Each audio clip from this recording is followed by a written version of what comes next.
તો સૌથી પહેલા વાત આવે કે આપણે ગુજરાતી જે લિટરેચર છે એ સબ્જેક્ટ ઓપ્શનલ તરીકે રાખવો કેમ જોઈએ. તો પહેલી વાત તો એ કે જે લિટરેચર છે, ગુજરાતી લિટરેચર સબ્જેક્ટ છે એ બીજા સબ્જેક્ટની કમ્પેરિઝનમાં કે એવરેજ માર્ક્સ છે 250 જેટલા, એટલા માર્ક્સ તમને અપાવે છે. હવે ધારો કે આની જગ્યાએ તમે પબેટ સબ્જેક્ટ રાખો, હિસ્ટ્રી રાખો, જીઓગ્રાફી સબ્જેક્ટ રાખો, તો આ બીજા બધા જે સબ્જેક્ટ રાખો એ સબ્જેક્ટની અંદર વેરિએશન આવે. ધારો કે તમે પબેટની અંદર જો તો ઘણી વખત સ્ટુડન્ટને માર્ક્સ આપે 50 માર્ક્સ, તો અમુક વાર ખેંચીને 250 લગી માર્ક્સ આપે. લિટરેચરની અંદર એવું છે કે તમે અમુક ટકા જે બીજા સબ્જેક્ટની કમ્પેરિઝનમાં ઓછી મહેનત કરો છતાં તમે 250 માર્ક્સ લાવી શકો. અને જે ઓપ્શનલ સબ્જેક્ટ છે એનો ફાળો જે પાસ થવાની અંદર છે એ ફાળો વધારે હોય છે. તો જે લિટરેચર છે, એક તો જે આપણી લેંગ્વેજ છે, ગ્રેજ્યુએશન આપણે ગુજરાતીમાં કરેલું હોઈએ એટલે સમજવામાં મુશ્કેલી નથી પડતી, ફટાફટ સમજાઈએ. બીજું કે એવરેજ માર્ક્સ અપાવે છે. ત્રીજું કે જે પેપર ચેક કરવા જાય છે એ લોકો અહીંયા ગુજરાતના જ હોય છે. જે પેપર ચેકિંગ કરવાવાળા એ લોકો અહીંયા જે બધા સાહિત્યકારો હોય છે એ જ હોય છે. તો એને થોડોક એડવાન્ટેજ થતો હોય છે. અને આપણે લિટરેચર સબ્જેક્ટ રાખે તો એનાથી કે એક ધારો કે ઘણા લોકો વિચારતા હોય કે પબેટ રાખે તો પબેટ સબ્જેક્ટ કે બીજા મતલબમાં જીએસની અંદર કામ આવશે, પણ હવે આની અંદર જ જો 50 માર્ક્સ આપે તો જીએસની અંદર પછી કામ આવે તો એ કોઈ એટલો બધો વધારે કંઈ ફાળો ભજવે નહીં. ઘણા કંઈ કે એડમિનિસ્ટ્રેશનની અંદર પબેટ સબ્જેક્ટ છે એ કામ લાગે, એડમિનિસ્ટ્રેશનની અંદર કામ લાગે, પણ પહેલાં સિલેક્ટ થઈએ તો પછી એમાં મતલબ આગળ જઈએ તો આપણને એ કામ લાગે. તો જે ગુજરાતી લિટરેચર ઓપ્શનલ છે તો એ લેંગ્વેજને લીધે એવરેજ માર્ક્સ આપે છે બીજા સબ્જેક્ટની કમ્પેરમાં વધારે, પ્લસ મતલબમાં જે પેપર ચેક કરવાવાળા જે સાહિત્યકારો હોય એ ગુજરાતમાંથી જાય છે. તો આને માટે લિટરેચર ઓપ્શનલ રાખવો જોઈએ. પછી જે પ્રમાણે બધાના મંતવ્યો હોય અલગ અલગ, એ કોઈને પછી હિસ્ટ્રી રાખવો હોય, ન ફાવતું હોય ગુજરાતી, જીઓગ્રાફી રાખવો હોય તો એ રીતે રાખી શકે, પણ લિટરેચર રાખે તો ઘણો બધો ફાયદો થઈ શકે છે. એટલે આપણે વાત કરી કે ઓપ્શનલ ગુજરાતી જે લિટરેચર છે એ કેમ રાખવું જોઈએ. હવે આપણે વાત કરીએ કે જે સબ્જેક્ટ છે ગુજરાતી ઓપ્શનલ એકવાર રાખી લીધો એના પછી કે એની અંદર તૈયારી કઈ રીતે કરવી, જે એની અંદર બુક છે એ કઈ એની અંદર ઓથેન્ટિક બુક છે અને કેટલી બુક વાંચવી જોઈએ, ઓછી વાંચવી જોઈએ કે વધારે, તો એની વાત કરીએ. કારણ કે એક વર્ષે ઓપ્શનલ પબેટ રાખે ને પછી માર્ક્સ ઓછા આવે અને બીજા વર્ષે પછી લિટરેચર કરીએ ને કદાચ પછી પ્રિલિમ કદાચ થાય કે ન થાય એનું કંઈ હવે નક્કી નથી, કારણ કે ખાલી પ્રિલિમ્સના જે માર્ક્સ છે એ મેરિટની અંદર ગણાય છે.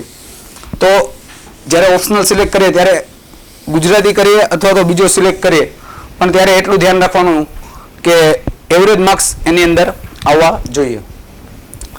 જે સોર્સ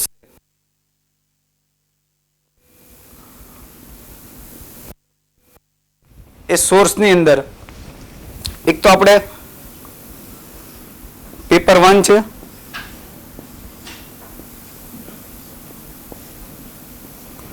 અને પેપર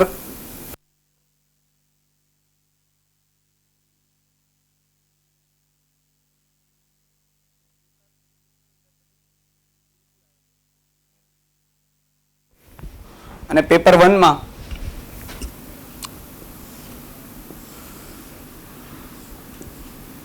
ભાષા વિજ્ઞાન,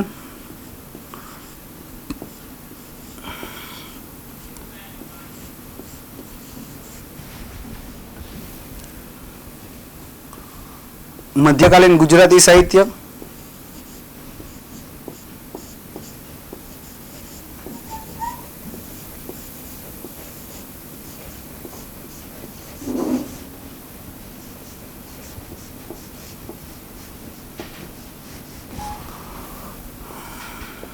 અર્વાચીન ગુજરાતી સાહિત્ય,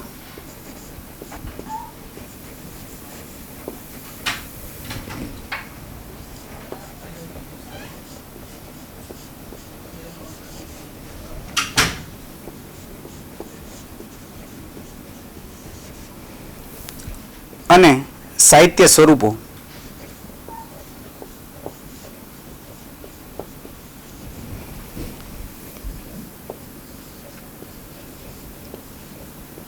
અને અહીંયા છેલ્લે વિવેચનનો ટોપિક છે, પ્લસ સાંપ્રત સમયમાં લોક સાહિત્ય.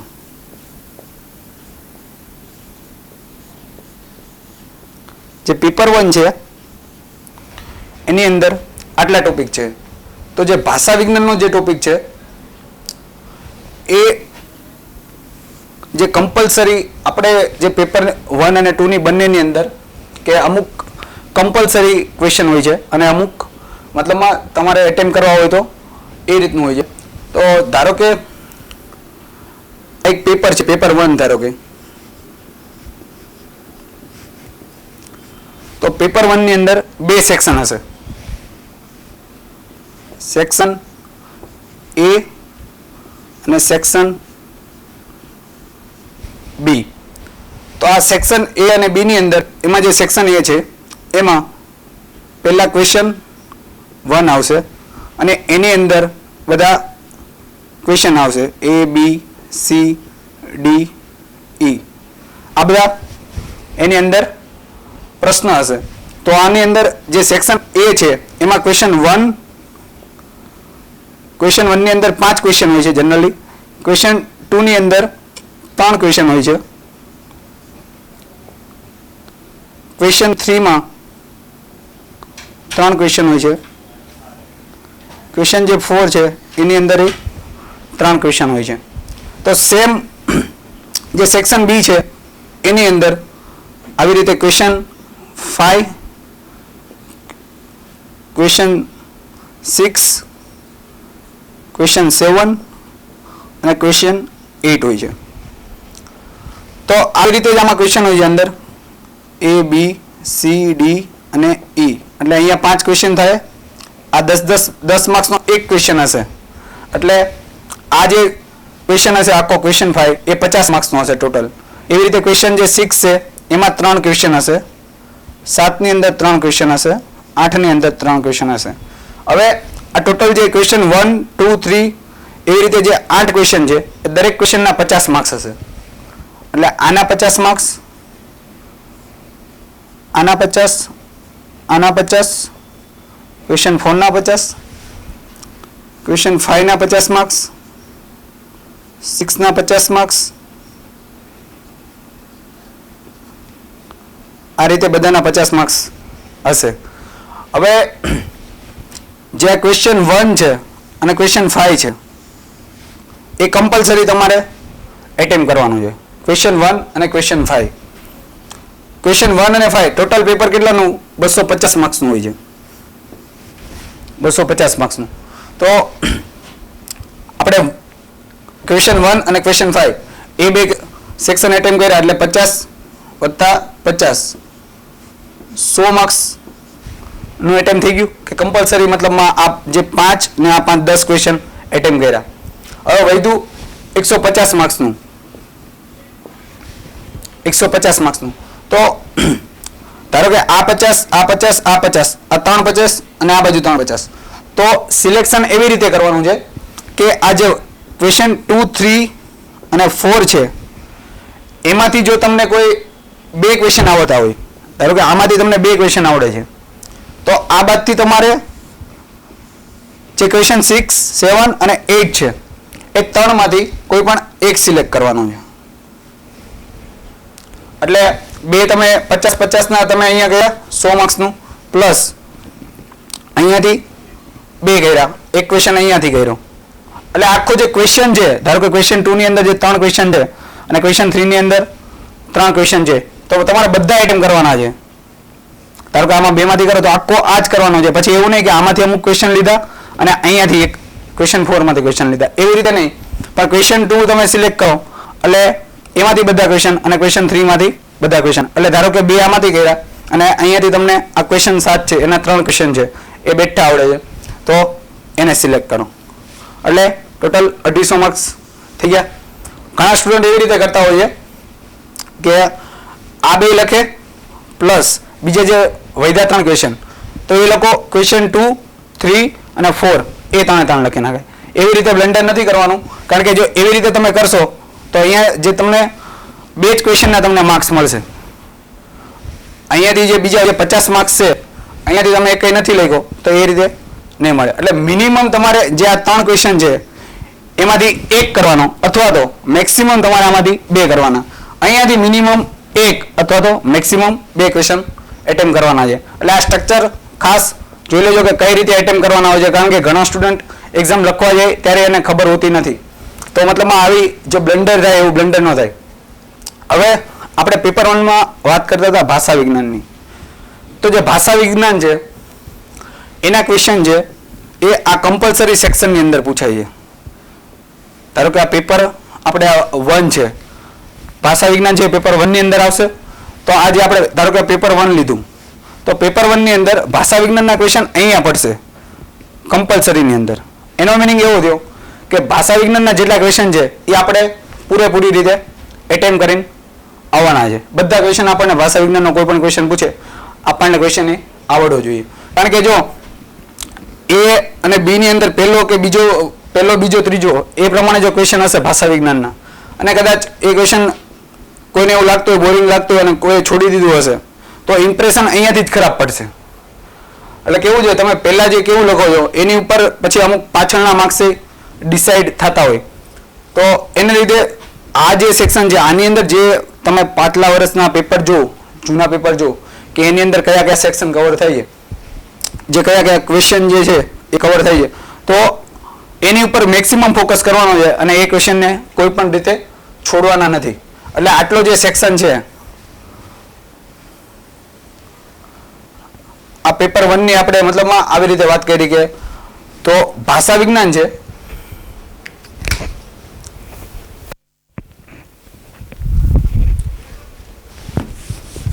હવે ભાષા વિજ્ઞાન છે તો એની અંદર કઈ બુક યુઝ કરવી એની માટે.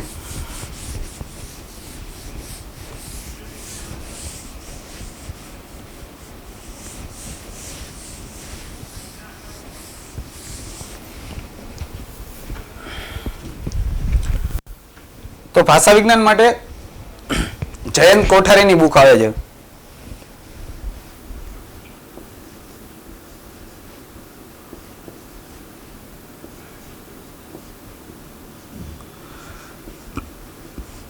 હવે આની અંદર તમારે કઈ રીતે તૈયારી કરવાની છે તો આની અંદર જે ટોપિક છે ધારો કે ભાષા વિજ્ઞાન છે તો એમાં આવી રીતે ટોપિક છે કે ભાષા વિકાસના તબક્કા,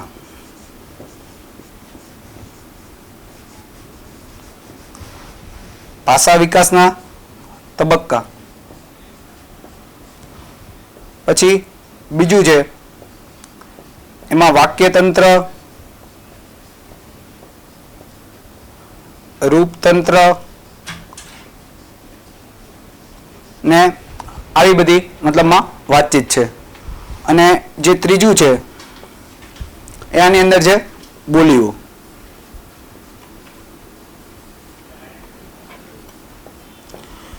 તો હવે બુકની અંદર જે આ ટોપિક આપેલા છે ભાષા વિકાસના 3 તબક્કા છે, કઈ રીતે ભાષા ડેવલપ થઈ, ગુજરાતી જે ભાષા છે એનો ઉદ્ભવ કઈ રીતે થયો, કે જે યુરોપ હતું એમાંથી ભાષાના 2 મતલબમાં અલગ અલગ ભાગ પડે છે. એક ઈરાન બાજુ જાય છે, એક ઇન્ડિયા બાજુ આવે છે. પછી ઇન્ડિયામાં મતલબમાં અલગ અલગ કઈ રીતે આખી ભાષા હતી. તો આપણે પહેલા ગુજરાતી અને રાજસ્થાનની જે ભાષા હતી એક જેવી હતી અને એમાંથી પછી આખી ભાષા અલગ પડી. તો આ ભાષા વિકાસના તબક્કા છે. તો આ ક્વેશ્ચન મતલબમાં આની અંદર આ રીતે જ કરવાનું છે કે અમુક જે લિમિટેડ છે, કારણ કે બુક મોટી છે એટલે એની અંદર બધી વસ્તુ વાંચવાની જરૂર નથી, પણ જે આપણા ટોપિક છે વાક્યતંત્ર છે, રૂપતંત્ર છે, પછી આની અંદર હજી એક ધ્વનિવાળું છે, ધ્વનિતંત્ર વાળું. તો જે લિમિટેડ જે ટોપિક છે એ પ્રમાણે એમાંથી સિલેક્ટ કરવાના છે અને તૈયાર કરવાના છે. અને બોલીઓ છે, તો બોલીઓ છે એની અંદર જનરલી ક્વેશ્ચન બે બોલીઓની જે સામ્યતા અને ભિન્નતા પૂછાય. ધારો કે બોલી છે એમાં પટણી બોલી છે, ચરોતરી બોલી છે.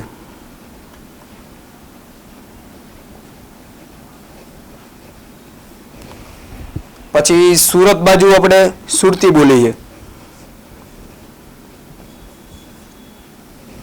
તો પટણી બોલી અને ચરોતરી બોલી છે એની વચ્ચે સામ્યતા છે અને ભિન્નતા છે. તો એનો જનરલી ક્વેશ્ચન પૂછાતો હોય છે. એટલે તમારે ક્વેશ્ચનને જે જૂના 8 થી 10 વર્ષના જે ક્વેશ્ચન છે, 8 થી 10 વર્ષના, તો એ ક્વેશ્ચનને ડિસ્ટ્રીબ્યુટ કરી અલગ અલગ સેપરેટ કઈ રીતે કરવાના, તો ટોપિક વાઇઝ. કે ભાષા વિજ્ઞાનની અંદર ધારો કે ભાષા વિજ્ઞાન ટોપિક લીધો તો એની અંદર 2000 ને હમણાં છેલ્લે 15માં કયા ક્વેશ્ચન પૂછાણા હતા અને કેટલા માર્ક્સ હતા, 2014માં કેટલા ક્વેશ્ચન કેટલા માર્ક્સ, 2013માં. પછી જે આનું જે પેજ છે કે આના જે બધા ક્વેશ્ચન છે તો એ બધા ક્વેશ્ચન તમારે જે આ બુક છે ભાષા વિજ્ઞાનની એની ભેગું મતલબ એ પેજ રાખવાનું. પછી જ્યારે તમે વાંચતા હોય તો ત્યારે પહેલા તમારે ક્વેશ્ચન જોવાના અને પછી એની રીતે મતલબમાં એ રીતે તૈયારી કરવાની કે જેથી કરીને આપણે મતલબમાં એવું ના લાગે કે આખી બુક વાંચીએ અને મતલબમાં ટાઈમ ખોટો બગાડે. તો જે પ્રમાણે જે આની અંદરથી ક્વેશ્ચન પૂછાય એ રીતે આમાં તૈયારી કરવાની છે. અને ભાષા વિજ્ઞાન છે એ થોડુંક બોરિંગ છે, પણ બોરિંગ છે પણ મતલબમાં સ્કોરિંગ એ છે. કારણ કે આની અંદર તમે આ એક જ સેક્શન ભાષા વિજ્ઞાનનો એવો છે કે જેની અંદર તમને મેક્સિમમ જે માર્ક્સ કહેવાય તો 10 માંથી જનરલી કે 6 થી 7 માર્ક્સ આપતા હોય, 6 જેટલા માર્ક્સ આપતા હોય. તો જો ભાષા વિજ્ઞાનનો આ ક્વેશ્ચન જે સારી રીતે લખ્યો હશે તો એમાં 10 માંથી મેક્સિમમ 8 માર્ક્સ આપે છે. તો એ ક્વેશ્ચન એ આ ટોપિક ના કરે તો એનાથી ઘણા બધા નુકસાન થવાના ચાન્સીસ રહે છે. તો એની માટે આપણે જે ભાષા વિજ્ઞાન જે એ કમ્પલસરી કરવાનું જ છે. માર્ક્સ મતલબમાં એમાં સારા માર્ક્સ આવે છે અને પહેલી ઇમ્પ્રેશન એ લાસ્ટ ઇમ્પ્રેશન તમારી મતલબમાં એની ઉપર માર્ક્સની અસર થાય. એટલે જે આગળનો જે સેક્શન છે મેં તમને એમ કીધું હતું કે ક્વેશ્ચન 1 છે એ આપણે સારી રીતે એટેમ્પ કરવાનો છે.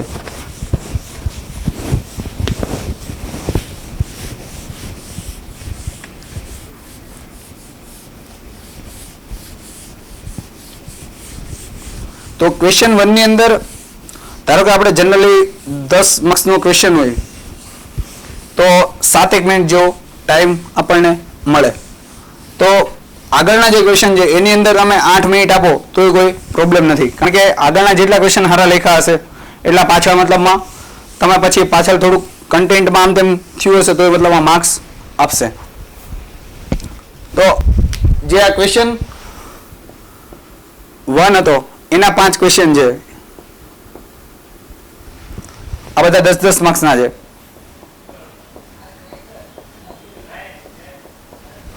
તો આ બધા જે ક્વેશ્ચન છે હવે આમાંથી ગમે 2 થી 3 ભાષા વિજ્ઞાનના હશે તો એ ક્વેશ્ચન હારા એની પાછળ 7 મિનિટની જગ્યાએ 8 મિનિટ આપો, આમાં કંઈ ખોટું નથી.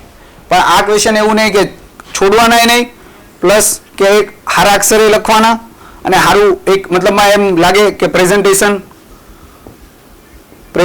આણે આમાં સારી રીતે કર્યું છે. ધારો કે ધ્વનિતંત્ર, રૂપતંત્ર અને વાક્યતંત્ર, તો આ બધા જે સેક્શન છે એની અંદર અમુક લોકો જે કોષ્ટક પાડીને મતલબમાં આન્સર લખતા હોય છે. તો એવી રીતે તમારી જે સ્કિલ છે એ પહેલેથી જ એવી છાપ પાડી દો. ધારો કે અહીંયા જે 2 થી 3 ક્વેશ્ચન છે એમાં એને જે ક્વોલિટી મતલબમાં જે એક સાહિત્યકાર તરીકે એને જોઈએ મતલબમાં એ જે સાહિત્યકાર છે અને આપણા જે પેપર ચેક કરે છે તો એને અમુક એક્સપેક્ટેશન હોય કે જેમ કે વાક્ય છે એ વાક્ય ટૂંકા હોવા જોઈએ,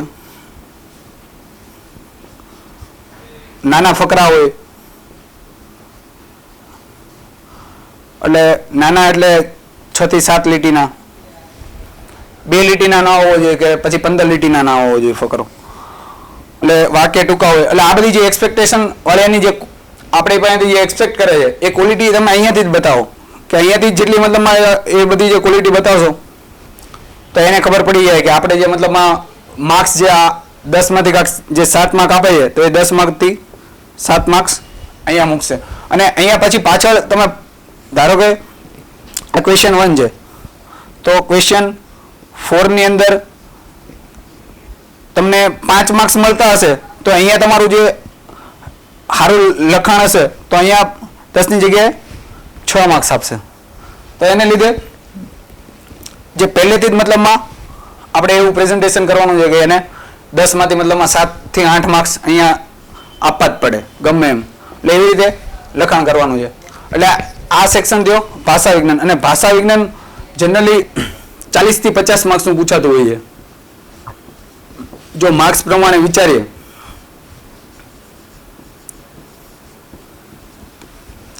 ચાલીસ થી 50 માર્ક્સનું પૂછાતું હોય છે. એટલે આને યારે સારી રીતે ડીલ કરવાનું છે.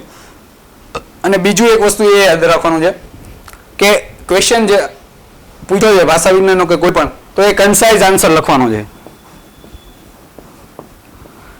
કન્સાઇઝ એટલે પહેલેથી તમારે માઇન્ડમાં રાખવાનું છે. કારણ કે જો એકનો એક ક્વેશ્ચન છે ને એ લોકો પૂછવો જોઈએ 40 માર્ક્સની અંદર પણ એ તમને પૂછશે 10 માર્ક્સમાં કે તમે આને આટલું કન્સાઇઝ કરી શકો છો કે નહીં, ઓછા ટાઈમની અંદર મેક્સિમમ કન્સાઇઝ કરો છો કે નહીં. તો એની માટે તમારી પાસે ધારો કે 10 માર્ક્સનો ક્વેશ્ચન પૂછે તો કેટલું લખું, 20 માર્ક્સનો પૂછે તો કેટલું લખું, 30 માર્ક્સનો પૂછે તો કેટલું લખું, 40 માર્ક્સનો પૂછાય તો કેટલું લખું. એટલે એવી રીતે દરેક આન્સર તમારી પાસે પોઈન્ટ વાઇઝ નોટ હોવી જોઈએ.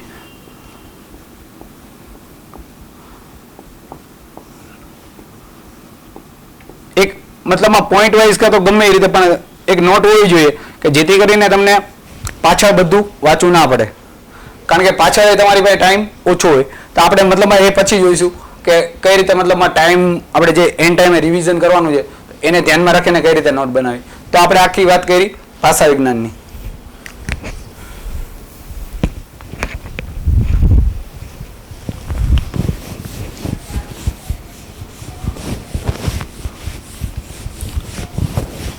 હવે વાત કરીએ મધ્યકાલીન ગુજરાતી સાહિત્યની.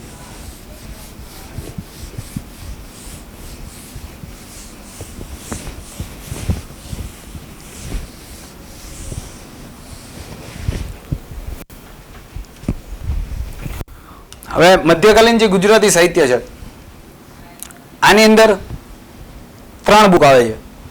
એક તો મધ્યકાલીન ગુજરાતી સાહિત્યનો ઇતિહાસ વસુબેન ત્રિવેદી,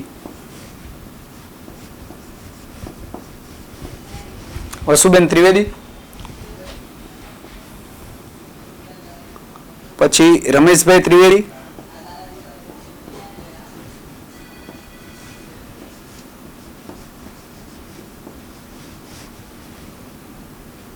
અને ત્રીજી અનંતરાય રાવળ.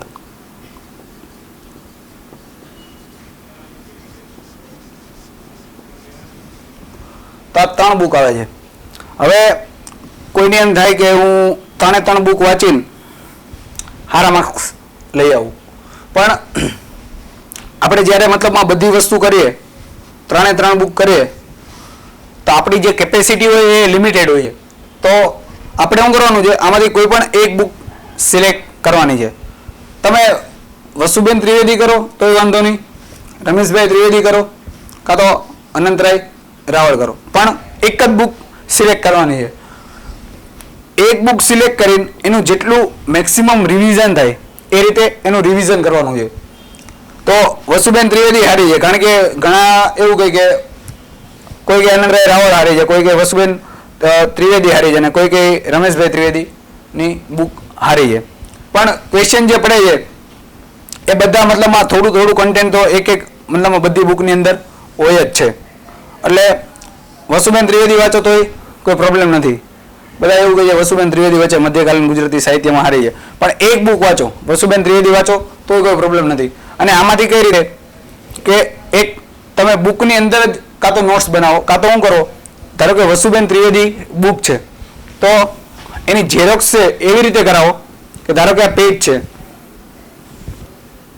તો આપણે જનરલી ઝેરોક્સ કઈ રીતે કરતા હોય, તો અહીંયા આમ બે ભાગ પાડીને અહીંયા આવી રીતે બે પેજ આવી જાય કે સસ્તું પડે. પણ એવી રીતે ઝેરોક્સ નથી કરવાની. ઝેરોક્સ એવી રીતે કરવાની કે અહીંયાથી એક પેજ અહીંયા ઉપર આવવું જોઈએ, એક જ પેજ. હવે અહીંયા સાઈડમાં જગ્યા આવી હતી, તો જગ્યાનું શું કરશું, તો આની અંદર તમારે તમારી જે પોઈન્ટ છે, આ પેજમાંથી તમને જે 5 પોઈન્ટ કે તમને એવું લાગ્યું, તો એ બધા જે પોઈન્ટ છે એ અહીંયા પોઈન્ટ મતલબમાં બનાવવા માટે નોટ્સ કામ લાગે. આવી રીતે તમે મતલબમાં બીજા બધા મતલબમાં ભાષા વિજ્ઞાનમાં આવું કરી શકો, અર્વાચીન ગુજરાતી સાહિત્યમાં કરી શકો. એવી રીતે બધા જે ટોપિક છે એની અંદર નોટ્સ બનાવી શકો. કારણ કે લિટરેચરની અંદર જો લિટરેચર સબ્જેક્ટ હશે તો નોટ્સ બનાવી મતલબમાં એક બનાવે તો વધારે સારું, મતલબમાં એક કમ્પલસરી જેવું કે નોટ્સ બનાવે તો રિવિઝન કરવામાં બહુ ઇઝી પડશે. તો જે મધ્યકાલીન ગુજરાતી સાહિત્ય છે એમાં સોર્સ આટલા છે, પણ આમાંથી એક જ બુક યુઝ કરવાની છે. બીજું કે આની અંદર થી મધ્યકાલીન ગુજરાતી સાહિત્યમાંથી 100 માર્ક્સનું પૂછાય છે. તો આ એક માઇન્ડમાં મતલબમાં એક માઇન્ડમાં રાખવાનું છે કે આપણે મતલબમાં આટલા ક્વેશ્ચન તો આટલા માર્ક્સના ક્વેશ્ચન છે આમાંથી પડે છે. તો ધારો કે તમારી પાસે એન્ડ ટાઈમે મતલબમાં ટાઈમ ઓછો હોય તો તમને એમ લાગે કે હવે જો ભાષા વિજ્ઞાન છે એમાંથી 50નું પૂછાય છે, મધ્યકાલીનમાંથી 100નું પૂછાય છે, અર્વાચીન છે તો એમાં સુધારકમાંથી 20નું પૂછાય, ધારો કે પંડિતમાંથી 40-50નું પૂછાય, ગાંધીમાંથી 81 માર્ક્સનું પૂછાય, અનુગાંધીમાંથી કાં તો ના પૂછાય કાં તો મેક્સિમમ 20 માર્ક્સનું પડે, આધુનિક અનુઆધુનિકમાંથી પડે એમાં બહુ મહત્વનો યુગ છે અને અમારી ઘણીવાર 80 થી 100 માર્ક્સનું પડે છે. સાહિત્ય સ્વરૂપો છે, અમુક વખત ના પૂછાય અથવા અમુક વખત લાસ્ટ ટાઈમ પૂછવાનું હતું તો 50 માર્ક્સનું પૂછવાનું હતું. એટલે આની અંદર વેરિએશન વધારે છે. પણ આની અંદર આ બીજા બધા જે અર્વાચીન ગુજરાતી સાહિત્ય છે તેમાં એક થોડુંક ફિક્સ છે. વિવેચનનો ક્વેશ્ચન હોય તો હોય, એનો મેક્સિમમ 20 માર્ક્સનો ક્વેશ્ચન હોય. લોક સાહિત્ય પૂછે 10 માર્ક્સ, 20 માર્ક્સ, પછી બદલાતું રહેતું હોય અંદર. પણ એક માર્ક્સની પેટર્ન ખબર હોવી જોઈએ કે જેથી કરીને એન્ડ ટાઈમે તમને એમ લાગે કે મારે સુધારક યુગ કરવો કે પછી આધુનિક અનુઆધુનિક યુગ કરવો. તો તમને ખબર છે કે આધુનિક અનુઆધુનિકમાંથી 100 માર્ક્સનું પૂછાય છે. તો આપણે 20 માર્ક્સનું કરીએ એની કરતાં આપણે અહીંયા મહેનત કરવી જોઈએ તો માર્ક્સ ખેંચી શકાય. એટલે જે મધ્યકાલીન ગુજરાતી સાહિત્ય છે એમાંથી 101 માર્ક્સ જેવું પડે છે. તો એક એનાલિસિસ એ કરતું રહેવાનું કે મતલબ આ કેટલા માર્ક્સનું પડે છે અને કયું વાંચવું, કયા ટાઈમે કેટલો મારી પાસે ટાઈમ છે એ રીતે વાંચું. તો આ છે મધ્યકાલીન ગુજરાતી સાહિત્ય. એટલે આમાં આ 3 બુક છે તો એમાંથી કોઈ પણ એક બુક પકડવાની છે.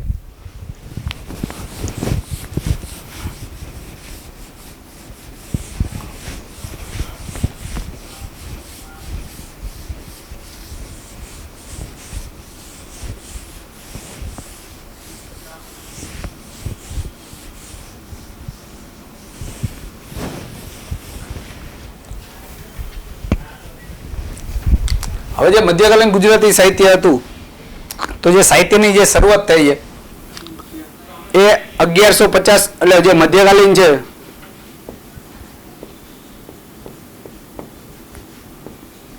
મધ્યકાલીન જે ગુજરાતી સાહિત્ય છે એટલે 2 યુગ પડ્યા છે કે પહેલા કયું સાહિત્ય રચાણું મધ્યકાળની અંદર એટલે કે 1150 થી 1850 સુધીમાં,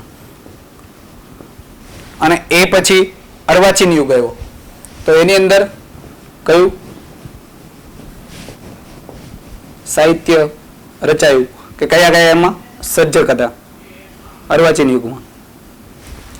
તો જે મધ્યકાલીન છે જે શરૂઆતમાં હેમચંદ્રાચાર્ય હતા,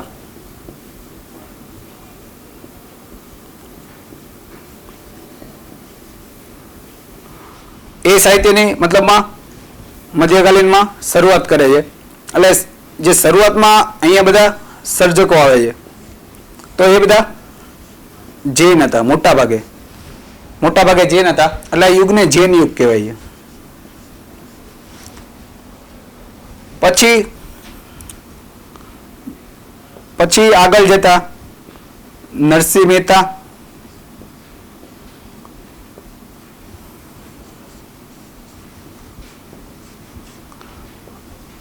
મીરાબાઈ,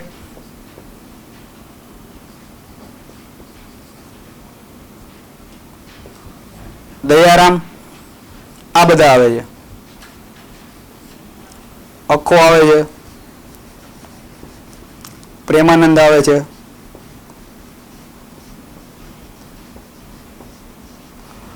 જ્યારે અખો લખતા હોય ત્યારે આખા ભગત લખવાનું.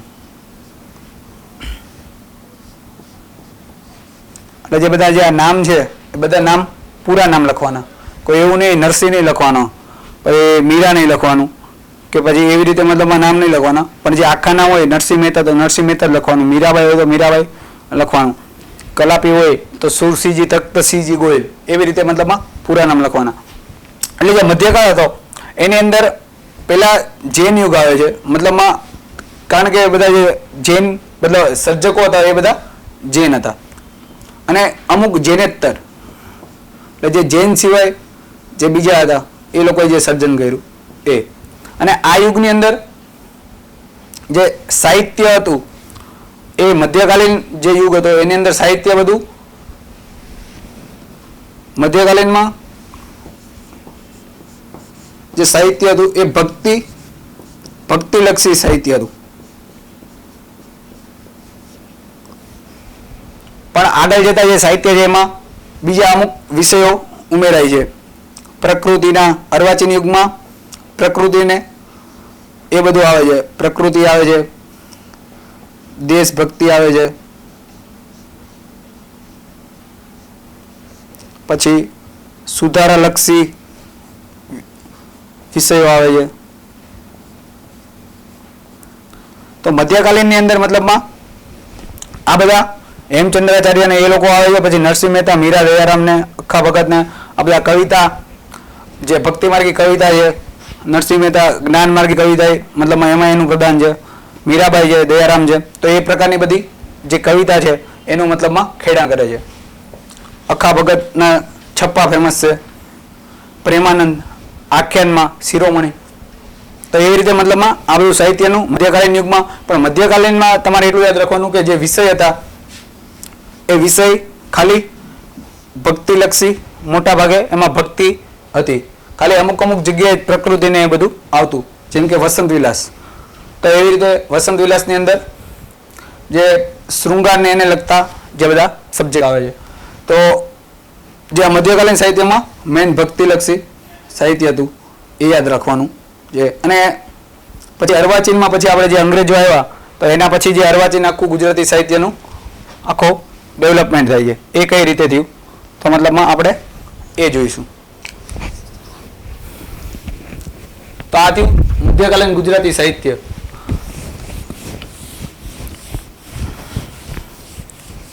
અને જ્યારે મધ્યકાલીન ગુજરાતી સાહિત્ય કરીએ અથવા તો અર્વાચીન ગુજરાતી સાહિત્ય કરીએ તો જે કૃતિ યાદ રાખો, કૃતિના જે નામ તો એ બહુ ઓછી કૃતિના નામ યાદ રાખવાના છે. જે ખાલી મહત્વની કૃતિ છે એના જ નામ યાદ રાખવાના છે. હવે ધારો કે તમે પ્રેમાનંદ કરતા હોય, આનું સર્જન મતલબ આ વિશે વાંચતા હોય તો એમાં જેમાં ફેમસ છે ધારો કે આખ્યાન, તો આખ્યાનની અંદર એની જે મહત્વની કૃતિ છે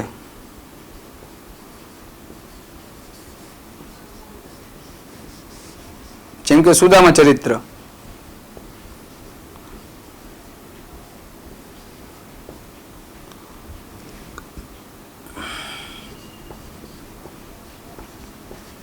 એવી રીતે પછી કોઈ બીજી કૃતિ. તો મેક્સિમમ ધારો કે પ્રેમાનંદ કરતા હોય તો આખ્યાન હોય એનું જે મહત્વનું જે પ્રદાન જેમાં છે એ પ્રદાન હોય એની અંદર જેમાં તમે જે કૃતિ કરો એ 2 કૃતિથી વધારે કૃતિ નથી કરવાની અને લખવાની નથી 2 કૃતિ કરતાં વધારે. ઘણા લોકોને 10 થી 15 કૃતિ આવડતી હોય છે તો ઘણાને એમ થાય કે હું 15 કૃતિ લખી આવું, માર્ક્સ મને વધારે મળશે, પણ એના માર્ક્સ કોઈ વધારે હોતા નથી. ખોટી મતલબમાં જે ફેક્ચ્યુઅલ છાપ પડે છે. એટલે એની કરતાં આપણે જે લખવાનું છે એ 2 કૃતિના નામ 2 થી 3 મેક્સિમમ લખો તો ક્વેશ્ચન ધારો કે 20 માર્ક્સનો હોય તો 3 કૃતિના નામ લખો તો વાંધો નહીં. બાકી 10 માર્ક્સનો હોય તો 1 થી 2 કૃતિ ઇનફ છે. કારણ કે પછી કેવું થાય કે ધારો કે તમે આવી રીતે 10 કૃતિના નામ યાદ રાખવા જાઓ તો ધારો કે પ્રેમાનંદ છે એની તમને 10 આવડતી હોય, પછી નર્મદની તમને એકેય ના આવડતી હોય, તો આવું ના થવું જોઈએ. બધાની વિશે મતલબમાં 2 કૃતિના નામ આવડવા જોઈએ. કારણ કે ખાલી 2 કૃતિના નામ આવડતા હશે ને તો 20 માર્ક્સનો ક્વેશ્ચન હશે ને તો એમાંથી તમે 13 થી 14 માર્ક્સ લઈ આવશો. તો આપણે કૃતિ મતલબમાં બધાની યાદ રાખવાની છે. કારણ કે તમે મધ્યકાલીનના કેટલા બધા સર્જકો હશે, અર્વાચીનના કેટલા સર્જકો હશે, તો એ બધા ભેગા થાય તો પછી મતલબ ત્યારે મુશ્કેલ પડશે. પહેલા તો 10 15 થઈ જાય, પછી જે પાછળથી તકલીફ પડશે. તો એવી રીતે નથી કરવાનું. આપણે 10 માર્ક્સનો હોય તો 1 થી 2 લખવાની, અને 20 માર્ક્સનો હોય તો એ પ્રમાણે 2 થી 3 લખવાની. વધારે કૃતિ મતલબમાં કૃતિના નામ લખવાની જરૂર નથી. એટલે આખું મતલબમાં મધ્યકાલીન ગુજરાતી જે સાહિત્ય છે એની વિશે આપણે ઓવરવ્યુ લીધો. હવે જોઈએ અર્વાચીન ગુજરાતી સાહિત્ય વિશે.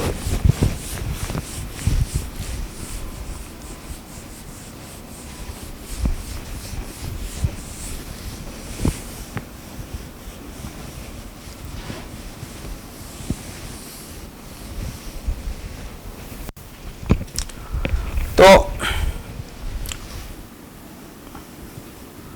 જે અર્વાચીન ગુજરાતી સાહિત્ય છે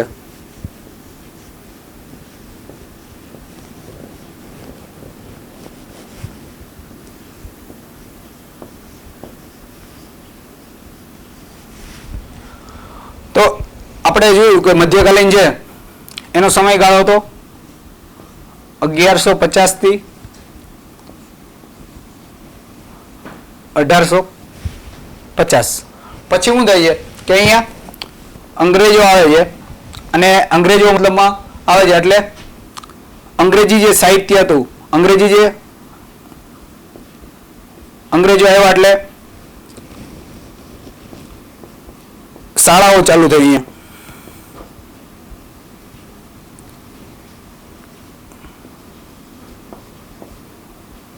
અંગ્રેજી માધ્યમની શાળાઓ ચાલુ થઈ છે. પછી એ શિક્ષણ જે આપણા બધા પ્રાધ્યાપકો છે, પ્રોફેસર છે, બધા એ મેળવે છે. તો એને લીધે જે અંગ્રેજી જે સાહિત્ય હતું, અંગ્રેજી સાહિત્યમાં લોકોને રસ પડે છે, અને એમાંથી પ્રેરણા મેળવીને ગુજરાતી સાહિત્ય જે છે એની તરફ લોકો પ્રેરાય છે કે આપણે મતલબમાં આ લોકો પાસે મતલબમાં આવું સાહિત્ય છે, આવા સાહિત્ય સ્વરૂપો છે, અલગ અલગ સાહિત્ય સ્વરૂપો. એટલે એવું કે ધારો કે સાહિત્ય છે, તમારે કોઈ પણ સાહિત્ય છે એ સમાજમાં મતલબમાં લોકો સુધી પહોંચાડવું છે તો એના અલગ અલગ ફોર્મ્સ હોય, એની અસરકારકતા ફોર્મ પ્રમાણે મતલબમાં અલગ અલગ હોય. તો એને સાહિત્ય સ્વરૂપ કહેવાય. ધારો કે નાટક આવે, એમાં નવલકથા આવે, નવલિકા આવે. તમારે ટૂંકું બતાવવું હોય લોકોને, મતલબમાં તમારો જે ભાવ હોય પ્રગટ કરવો હોય તો નવલિકા લ્યો. થોડુંક લાંબુ હોય તો નવલકથા. ઓછા ટાઈમમાં સ્ટેજ ઉપર તમારે બતાવવું હોય અમુક વસ્તુ તો નાટક કરીને તમે બતાવી શકો. તેવી રીતે સાહિત્યના સ્વરૂપ હોય. તો અંગ્રેજી સાહિત્યમાં જે બધા સ્વરૂપો છે, આ બધા જે સ્વરૂપો હતા એ અંગ્રેજીમાં હતા. ઉર્મી કાવ્ય છે,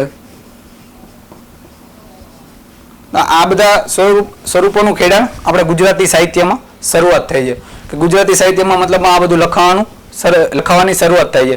એટલે કે અંગ્રેજો આવે અને પછી જે બધું ફેરફાર થાય છે શિક્ષણમાં ને એમાં, તો એને લીધે અર્વાચીન ગુજરાતી સાહિત્યની રચના થાય છે.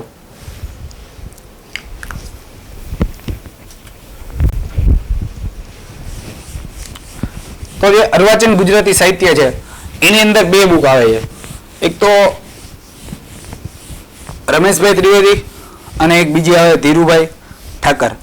તો સારા માર્ક્સ માટે ધીરુભાઈ ઠાકર વાંચવી જોઈએ, પણ જો ધીરુભાઈ ઠાકર વાંચે તો થોડુંક બરાબર રીતે મતલબ એનું મેનેજમેન્ટ કરવું પડે, અને એમાંથી હરખી એક નોટ્સ બનાવવી પડે એમાંથી.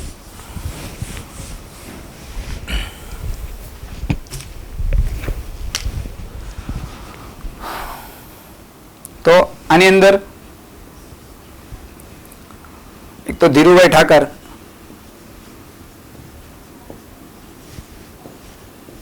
આના 5 ભાગ આવે છે.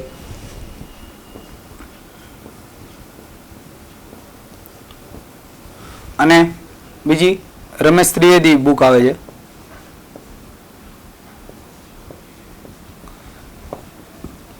તો પછી જે પ્રમાણે ટાઈમ હોય, થોડોક ટાઈમ વધારે હોય તો ધીરુભાઈ ઠાકર વાંચવાની, નકર રમેશભાઈ ત્રિવેદી વાંચવાની. તો અર્વાચીન જે ગુજરાતી સાહિત્ય છે એમાં 5 યુગ પડે છે. જેમ કે સુધારક યુગ, એટલે એ બધો સુધાર થયો. તો એની અંદર મતલબમાં અમુક કવિ હતા કે અમુક સર્જકો હતા, બધા અમુક સર્જકો હતા. તો એને બધાએ ખેડાણ કર્યું છે આની અંદર. તો જે 1850 હતો ત્યારથી 1885 સુધી પહેલો યુગ હતો અર્વાચીન યુગની અંદર સુધારક યુગ. બીજો આવે છે પંડિત યુગ. તો પંડિત યુગમાં જે બધા આ જે યુનિવર્સિટીનું જે બધાને શિક્ષણ મળે છે તો એમાંથી એ લોકો મતલબમાં આગળ આવે છે. અને ત્યારે યુનિવર્સિટીનું શિક્ષણ અહીંયા જે સુધારક યુગ છે એમાં એટલું બધું વ્યવસ્થિત નહોતું, પણ આની અંદર વ્યવસ્થિત થઈ છે. એટલે આ બધા પંડિતો કહેવાય છે. અને આ લોકો મતલબમાં જે સાહિત્યનો ઊંડાણ પૂર્વક અભ્યાસ કરે છે. તો 1885 થી 1915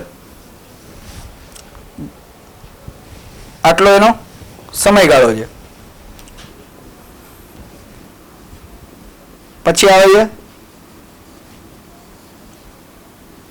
ગાંધી યુગ.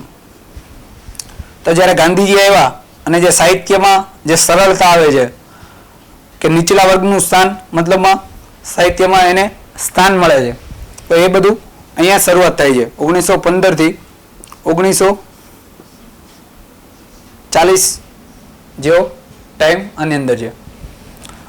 આની પછી અનુગાંધી યુગ આવે છે. કહેવાય છે અનુગાંધી યુગ, પણ જે ગાંધી યુગના મતલબમાં જે ગાંધીજીનો કોઈ આની ઉપર પ્રભાવ નહોતો. તો અનુગાંધી યુગ છે એમાં 1940 થી 1955 નો સમયગાળો છે. અને પછી આધુનિક યુગની શરૂઆત થાય છે.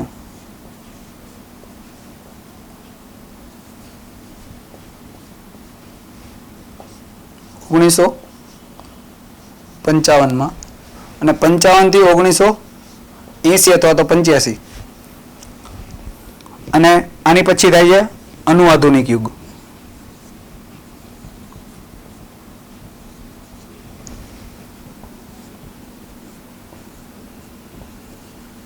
એ 1980 લખો અથવા તો 85 લખો, ત્યારથી અત્યાર સુધી જે સાહિત્યનું જે ડેવલપમેન્ટ થાય છે એની વાત કરે છે.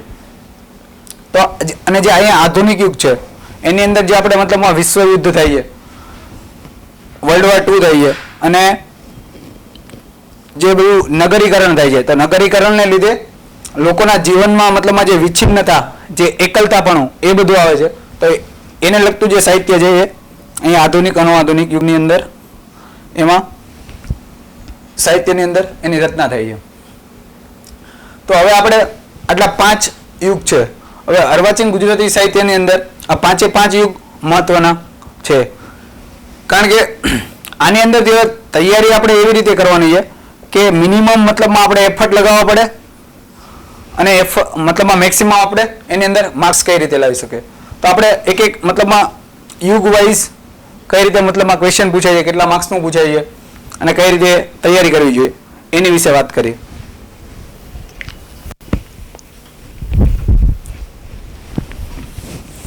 એટલે આ સમયગાળો એ ખાસ યાદ રાખવાનો છે. કારણ કે જ્યારે તમે પેપરની અંદર લખો કે અનુગાંધી યુગ કાં તો સુધારક યુગ, તો તમારે બાજુમાં કૌંસની અંદર મતલબમાં એ ટાઈમ લખવાનો છે, કારણ કે એ લખશો ને જો તમને એક ક્વેશ્ચન ને તમને અડધો માર્ક્સ મળશે તો એવા તમે ટોટલ ક્વેશ્ચન પેપર 1 ની અંદર 19 ક્વેશ્ચન થાય અને પેપર 2 ની અંદર 19 થાય, 38 ક્વેશ્ચન થાય. તો એમાંથી તમને 38 ક્વેશ્ચનમાં સમયગાળો લખો તમે અને તમને એનાથી 8 થી 10 માર્ક્સ મળે તો તમે બીજા કરતાં ઘણા મતલબમાં આગળ આવી જાઓ. તો સમયગાળો લખો, મતલબમાં જો યાદ રહે, કારણ કે આ 5 જ મતલબમાં 5 થી 6 સમયગાળા છે એ લખવાના છે અને બીજા અમુક પેપર 2 માં લખવાના છે. તો એ અર્વાચીન ગુજરાતી સાહિત્ય છે એની અંદર પહેલા છે સુધારક યુગ. આનો સમયગાળો આપણે જોઈએ તો 1850 થી 1885. તો અહીંયા કેવું થાય, સુધારક યુગની અંદર નર્મદ આવે છે અને એનાથી એના જે બધા ઘરથી બધા સુધારાની શરૂઆત કરે છે. અને નર્મદ છે એ જે બધા સબ્જેક્ટની અંદર કવિતા છે, નાટક છે, નવલિકા તો નહીં આવે પણ કવિતા છે, નાટક છે, પછી વિવેચન છે, સંપાદન છે, આત્મકથા છે, આ બધાની શરૂઆત કરે છે. હવે કઈ રીતે તમારે યાદ રાખવાનું, ધારો કે અહીંયા નર્મદ આવ્યો, પછી દલપતરામ આવે, પછી નવલરામ આવે,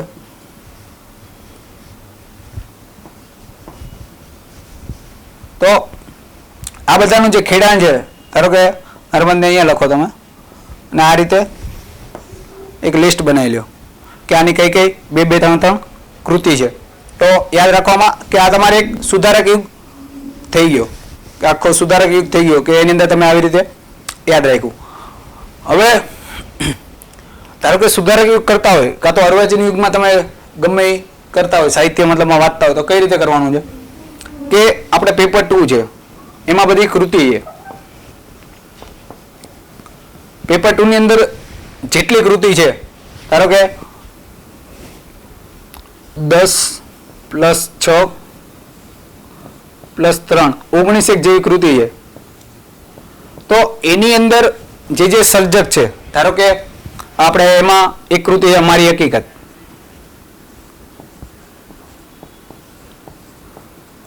મારી હકીકત, પછી આ દલપતરામની ફારબસવીર. તો પેપર 2 ની અંદર ધારો કે સુધારક યુગ વાંચતા હોય અને પેપર 2 માં જેને કૃતિ લખી હોય એની ઉપર જે ફોકસ કરવાનું છે એ ઓછું કરવાનું છે. ઓછું એટલે આને વાંચવાના છે, પણ એની સિવાયના જે છે નવલરામ, જેને કોઈ મતલબમાં પેપર 2 ની અંદર, કારણ કે આના જે નર્મદ અને દલપતરામના જે ક્વેશ્ચન છે એ પેપર 2 ની અંદર આવવાના જ છે, એ કમ્પલસરી છે. અને તમે છેલ્લા 8 થી 10 વર્ષના ક્વેશ્ચન જુઓ તો તમને ખબર પડશે કે જે આ 19 સર્જકો છે એનું પેપર 1 ની અંદર બહુ નહીં પૂછાય. પેપર 1 ની અંદર એનું મતલબમાં મહત્વ એટલું બધું, એટલે કારણ કે પેપર 2 માં પૂછાય જ છે, તો 1 માં એટલું પૂછવાનું મતલબમાં બહુ ઓછું પૂછાય છે. ધારો કે હું તમને એવા 3-4 નામ દઈ તો એની વિશે પેપર 1 ની અંદર આવે છે. બાકી અમુક જે બધા દલપતરામ ને એ છે તો એનું કંઈ મતલબમાં જે પેપર છે પેપર 1 ની અંદર આવતું નથી. તો હવે ધારો કે નવલરામ છે તો એ ફેમસ છે વિવેચનમાં, તો એના વિવેચન ઉપર ખાસ ફોકસ કરવાનો છે, કારણ કે આ ક્વેશ્ચન આવવાનો ચાન્સીસ વધારે, કારણ કે આને મતલબમાં કોઈ કૃતિમાં પેપર 2 માં છે નહીં, આ બે તો છે આની અંદર, બરાબર. એટલે આનું વિવેચન ખાસ કરવાનું. ધારો કે ઓછો ટાઈમ હોય તમારી પાસે તો આપણે આવા જેટલા આવી રીતે પંડિત યુગમાં આપણે કાઢો, એવી રીતે ગાંધી યુગની અંદર એવા સર્જકો કાઢો, એ રીતે અલગ અલગ સર્જકો કાઢો. હવે બીજું કે સામાયિકો પૂછાય છે, ધારો કે એવું પૂછાય સુધારક યુગના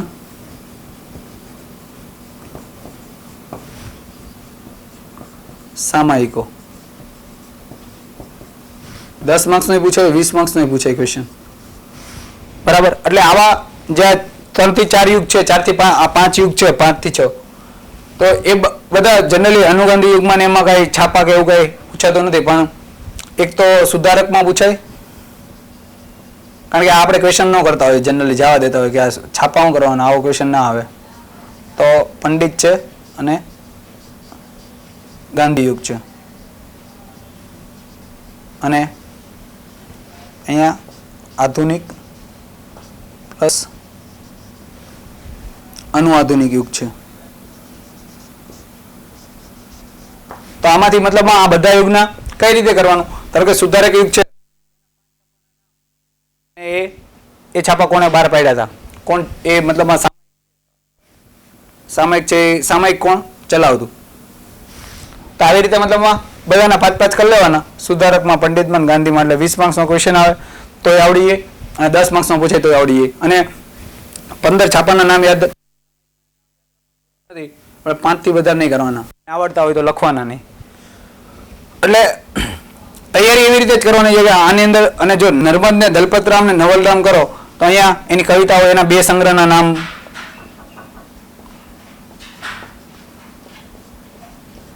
પછી નાટક લખ્યા હોય, નાટકના 2 યાદ રાખો. એ રીતે 1-1, 2-2 યાદ રાખી લેવાના. અને બને તો આવી રીતે મતલબ અર્વાચીન યુગની અંદર સુધારક યુગ છે, પંડિત યુગ છે, એના બધાના આવી રીતે કોષ્ટક બનાવી લેવાના. અને એવું લાગે તો મોબાઈલની અંદર ફોટો પાડીને રાખવાનો. રાતે ઊંઘ ન આવતી હોય તો જોઈ લેવાનું, એટલે મતલબ યાદે થઈ જાય અને ઊંઘ આવી જાય. થોડુંક લિટરેચર વાંચીએ એટલે. કારણ કે જે લિટરેચર છે એમાં મેક્સિમમ રિવિઝન માંગે, એટલે રિવિઝન વધારે જોઈએ. એટલે આવી રીતે કંટાળો આવતો હોય તો જોઈ લેવાના નામ કયા કયા છે, એટલે ભૂલાય ન જાય. કાં તો પછી યાદ કર્યા હોય તો પછી રિકોલ કરવાના કે મતલબમાં સુધારક યુગમાં આ છે, નર્મદ છે, હું લખ્યું છે, કયા કયામાં પ્રધાન છે, કઈ કઈ કૃતિના એના નામ છે. ભાઈ ન આવડે તો જોઈ લેવાનું.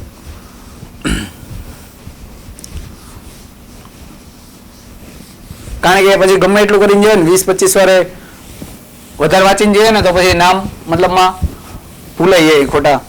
એટલે ઓછી કૃતિના નામ યાદ રાખીને અને મેક્સિમમ એનું રિવાઇઝ કરવાનું કે જેથી કોઈ ભૂલાય નહીં.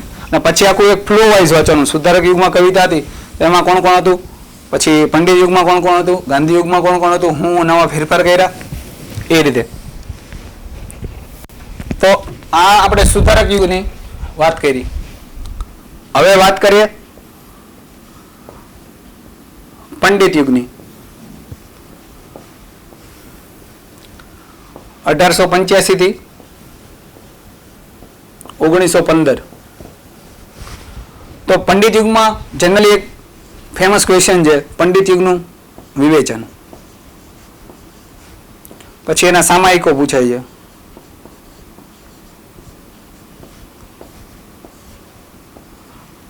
પછી બીજું કે આની સિવાયના જે કાંતને તો એને પૂર્વાલાપ લખેલું છે પેપર 2 માં, એટલે એને લગતા ક્વેશ્ચન નથી આવતા. ગોમાત્રી છે એને સરસ્વતી ચંદ્ર લખી, એનો ક્વેશ્ચન નહીં આવતો. તો બાકીના જે બધા છે બાલાશંકર કંથારિયા છે,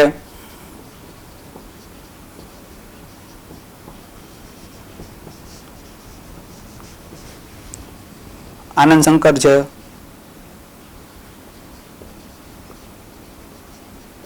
તો આ લોકોનું જેમાં ફેમસ, મતલબમાં જેમાં ફેમસ હોય, કવિતામાં હોય, વિવેચનમાં હોય, તો એની ઉપર મતલબમાં ફોકસ કરવાનો. કેશવ હર્ષદ ધ્રુવ છે,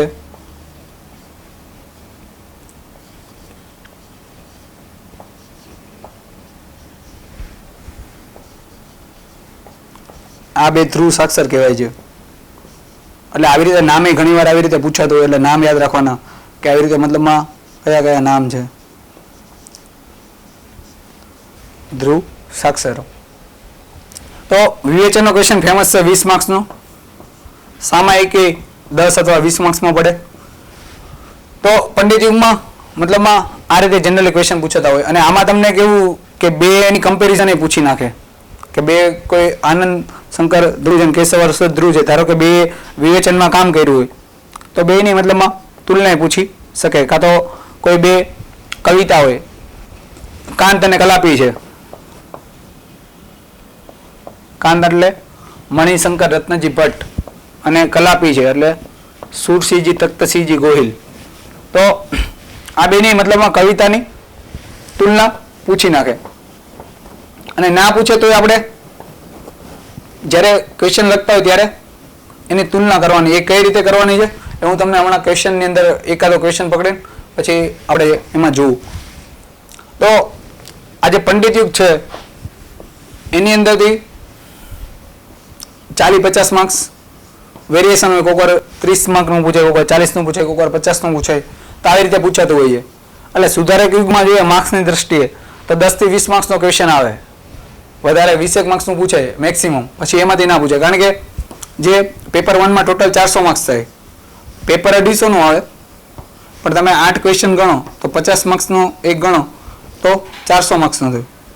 તો કારણ કે અમુક એવા યુગ છે કે એમાં એને એટલું મતલબમાં પૂછવું જ પડે. ધારો કે ગાંધી યુગ હોય તો એ લોકો 70 થી 80, 80 થી 90, 90 થી 100 માર્ક્સનું પૂછી નાખે. તો એની પાછળ અનુગાંધીમાં એટલે નહીં પૂછતા.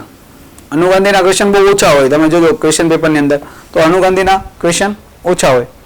એને લીધે મતલબમાં એ પ્રકારે મતલબમાં જે પ્રમાણે માર્ક્સ હોય એ પ્રમાણે તૈયારી કરવાની.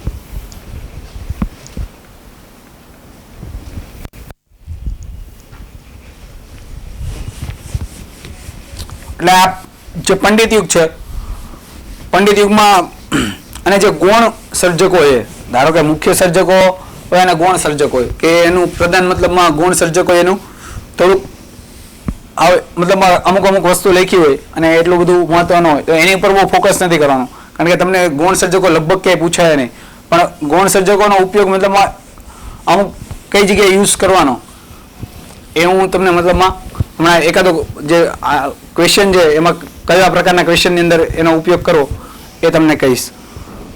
તો આ પંડિત યુગનું હતું. હવે વાત કરીએ